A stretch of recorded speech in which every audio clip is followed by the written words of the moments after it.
ক্রয় মূল্য ও বিক্রয় মূল্যের অনুপাত 8:10, লাভের পরিমাণ কত?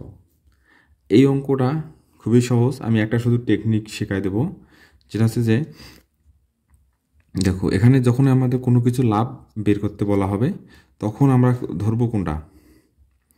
তখন আমাদের ছোট সংখ্যাটাকে ক্রয় মূল্য ধরব এবং বড় সংখ্যাটাকে ধরব বিক্রয় মূল্য।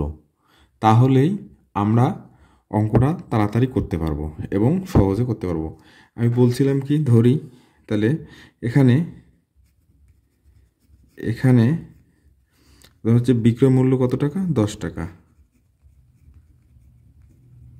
বিক্রয় মূল্য 10 টাকা আর ক্রয় মূল্য 8 টাকা। তাহলে লাভ হয় 2 টাকা। তোমরা এখন খেয়াল করো যে আমি এখানে লাভ হচ্ছে 2 টাকা। এখন কত টাকায় লাভ হয়? 2 টাকা। ক্রয় মূল্য কত টাকা ছিল? 8 টাকা।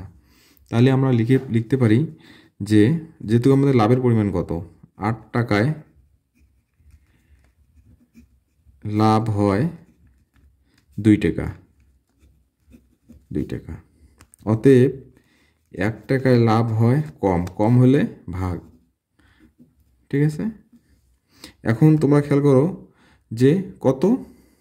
100 টাকা। তো 100 টাকায়, যেহেতু এটা আমাদেরকে শতকরায় করতে বলা হয়েছে, তাহলে আমরা দেবো 100 টাকা। তো 100 টাকা হলে বেশি হবে, 2-এর সাথে গুণ 100, নিচে 8, এটা হলো 4, এটা কেটে দিলে হয় 25। তাহলে হচ্ছে 25 টাকা। এখন আমরা উত্তর লেখার সময় লিখব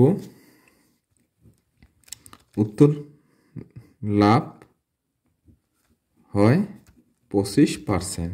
এই যে ক নাম্বারটা